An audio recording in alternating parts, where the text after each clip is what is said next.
गरीब देवरानी की भूखी जेठानी। कुसुम अपने दोनों बहू बेटे की शादी करवाकर उनका गृह प्रवेश करती है। आओ मेरी बहुओं आओ, अब से ये घर तुम दोनों को मिलकर संभालना है। मैं तो टेंशन फ्री हो गई। जरूर माँ जी। बड़ी बहू प्रीति अपने पेट पर हाथी फहरा रही थी। इतने में उसके पेट से गुड़गुड़ की आवाज आती है, जिसे सुन सब प्रीति की तरफ देखने लगते हैं। बहू ये क्या हुआ, ये कैसी आवाज आई? तू ठीक तो है? माँ जी वो मैं ठीक तो हूँ, लेकिन बहुत जोर से भूख लगी है। पेट में चूहे, हाथी, घोड़े, डायनासोर भूख के मारे दौड़ रहे हैं। अगर हमारी शादी का कुछ पूरी सब्जी बचा हो तो मुझे दे दीजिए। बहू मैं अभी खाना लगा देती हूँ। आरुषि बहू, तुझे भी भूख लगी है तो बता दे, तेरे लिए खाना लगा दूं? नहीं नहीं माँ जी, मैंने शादी में जो खाया था उससे पेट भरा हुआ है। आप जेठानी जी को दे दीजिए। ठीक है, जाओ बाकी सब आराम कर लो और तू बहू यहाँ आ जा। फिर कुसुम डाइनिंग टेबल पर खाना लेकर आती है, जहां बड़े कटोरे में हलवा, शाही पनीर, छोले पूरी, रायता, बर्फी, एक एक करके बहू सब कुछ खा जाती है और डकार मारती है। आहा, पेट भर गया माँ जी। बस 4 पूरी और 1 कटोरी हलवा भर के दे दो बस। हे भगवान, ये बहू कहीं भुक्कड़ तो नहीं है? कैसे खाने पर टूट पड़ी है और अभी भी मांगे ही जा रही है। 10 लोगों का खाना निकल रही है एक पल में। लाती हूँ बहू। फिर कुसुम उसे और खाना देती है, जिसे खाने के बाद प्रीति का पेट निकल जाता है और वो जोर से डकार मारती है। हरिओम, अब लग रहा है कि मेरे पेट में कुछ गया है। माँ जी अब मैं अपने कमरे में जाती हूँ। प्रीति अपने कमरे में चली जाती है, जहां उसका पति मानव सो जाता है। कुछ ही देर में प्रीति के पेट में गैस बनती है और फिर वो चद्दर के अंदर धमाके स्टार्ट करती है। हैला, पेट में बम के गोले बन गए हैं। मुझे उठना नहीं है, यही छोड़ देती हूँ। वैसे भी मेरे पति सो रहे हैं। इतना कहते ही प्रीति एक पाद छोड़ देती है, जिसकी आवाज और बदबू सूंघकर उसका सोता हुआ पति उठ जाता है।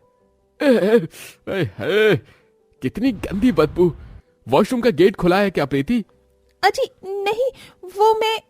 ये कहते कहते प्रीति एक और विस्फोटक पाद मारती है। ये देख मानव का सिर चक्कर खाने लगता है और वो अपने नाक पर हाथ रख लेता है।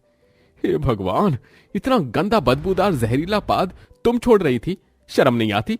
शादी को 1 रात भी नहीं बीती और इतना हपस कर खाकर आई हो और अब मुझे परेशान कर रही हो। अरे मुझे नहीं सोना तुम्हारे साथ। अरे मानव जी सुनिए तो, ऐसा नहीं है, पर क्या करूं मैं? आय हाय, अब तो बख्श दो मुझे। मानव प्रीति को सुनाकर कमरे से बाहर छत पर जाकर सो जाता है। अगले दिन बेटे की मुरझाई शक्ल को देखकर कुसुम पूछती है तो बेटा सब कुछ बताता है। कोई बात नहीं बेटा, हो जाता है। वैसे भी शादी का समय है और शादी का खाना खाकर तो ऐसी दिक्कतें हो जाती हैं। तू भूल जा। अरे कैसे भूल जाऊं माँ, वो गंदी बदबू मेरे दिमाग में बैठ गई है। माँ जी मैं सोच रही थी कि खाने में आलू पूरी और हलवा बना लूं। हाँ बहू बना ले। और जेठानी कहाँ है तेरी? माँ जी वो पहले से ही रसोई में खाना बना रही हैं। दोनों बहू रसोई में मिलकर खाना बना रही थी। देवरानी तो अपना खाना तैयार कर लेती है और सबके आगे लगा देती है, लेकिन जेठानी देवरानी के जाने के बाद बनाते बनाते खा रही थी। इतने में सास की आवाज आती है। अरे क्या हुआ प्रीति बहू? मेरे दोनों बेटे खाने के लिए इंतजार कर रहे हैं, तू आ क्यों नहीं रही? लगता है मुझे ही जाना पड़ेगा। आवाज भी नहीं दे रही। यह बोलकर कुसुम रसोई में जाती है तो देखती है रसोई की हालत खराब है और प्रीति बहू खड़े होकर खाना खा रही है। एक हाथ से पूरी तल रही है। प्रीति बहू, ये तूने रसोई की क्या दुर्गति कर रखी है? शर्म है कि नहीं? पहले रसोई कौन ऐसे बनाता है? सब झूठा कर दिया। अब वो माँ जी, मुझे भूख लग रही थी इसलिए मैंने खा लिया। माफ कर दीजिए, मैं अभी लेकर आती हूँ। थोड़ा सा खाना बचा है। अच्छा, 1 चम्मच हलवा, आधी पूरी, ये बचा हुआ खाना किसको देगी? भुक्कड़ बहू।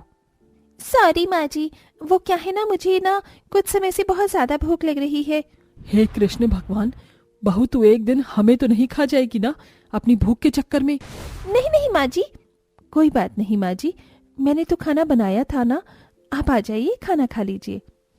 फिर आरुषि का बनाया हुआ खाना सब लोग खाते हैं और प्रीति उनके साथ बैठकर फिर खाती है। ऐसे ही कुछ दिन गुजरते हैं, लेकिन प्रीति का हद से ज्यादा खाना खाना बंद नहीं होता। वो जरूरत से ज्यादा खाना खाती है और कोई रोकता है तो उसके बाद वो डबल खाना खाती है। एक दिन प्रीति रात के सोते समय रसोई में बचा हुआ खाना खा रही थी, लेकिन बर्तन के शोर से घर के सारे लोग वहां आ जाते हैं। अरे कौन सा चूहा बिल्ली इधर आकर हमें परेशान कर रहे हैं। कमरे में इतनी खटपट की आवाज आ रही है। आरुषि, तुम जरा उधर से देखना और ये डंडा ले लो हाथ में। जी ठीक है। जल्दी चेक करो भाई, सोने जाना है। प्रीति कहाँ है, कहीं दिख नहीं रही। दोनों देवर देवरानी स्लिप के पीछे जाते हैं तो वहां जेठानी आइसक्रीम अपने हाथ मुंह पर कपड़ों पर गिराकर लपड़ लपड़ खाई जा रही थी। आहा, ये ठंडी ठंडी आइसक्रीम इतनी टेस्टी लगती है, एक डिब्बा और होगा। ओ माय गॉड, भाभी आप इतनी रात को, आपने तो हम सबको डरा ही दिया। अरे जेठानी जी, रात में इतनी आइसक्रीम खाना ठीक नहीं है। क्या करूं देवरानी जी, मुझे बहुत भूख लग रही थी। हे प्रभु हरि राम कृष्ण जगन्नाथ प्रेमानंद, ये क्या हुआ प्रीति तुमको? डाइनिंग टेबल पर तुमने बैठकर 4 जनों का खाना खाया था, उसके बाद भी तुम यहाँ आ गई। खाते खाते मोटी ना हो जाओ एक दिन। आरुषि बहुरिया, भुक्कड़ बहू का इलाज है तेरे पास, तो अब तू ही देख इसे। ऐसे तो ये 1 महीने का राशन 4 दिन में खत्म कर देगी। जी माँ जी, मैं ख्याल रखूंगी। अब हम सब सो जाते हैं। फिर सब अपने अपने कमरे में सो जाते हैं, लेकिन प्रीति का ठूसना कम नहीं होता। काम के चक्कर में घर के दोनों बेटे कमाई करने दूसरे शहर में चले जाते हैं। वहीं इसी बीच प्रीति और ज्यादा खाने लगती है, इतना कि उन लोगों का लाखों रुपए का घर भी बिक जाता है और वो कर्ज लेकर किसी किराए के घर में रह रहे थे। ऐसे ही एक दिन आरुषि खाना बनाकर लाती है। देवरानी और सास ने 2 टूक खाए ही थे, इतने में प्रीति कहती है, देवरानी जी और रोटी दीजिए ना, मुझे बहुत भूख लग रही है। और आरुषि, तुमने बहुत अच्छी सब्जी बनाई है, मुझे कम से कम 15 रोटियां चाहिए। 15 रोटी? जेठानी जी, आप थोड़ा कम खाने की कोशिश क्यों नहीं करती? आपकी तबीयत खराब हो जाएगी।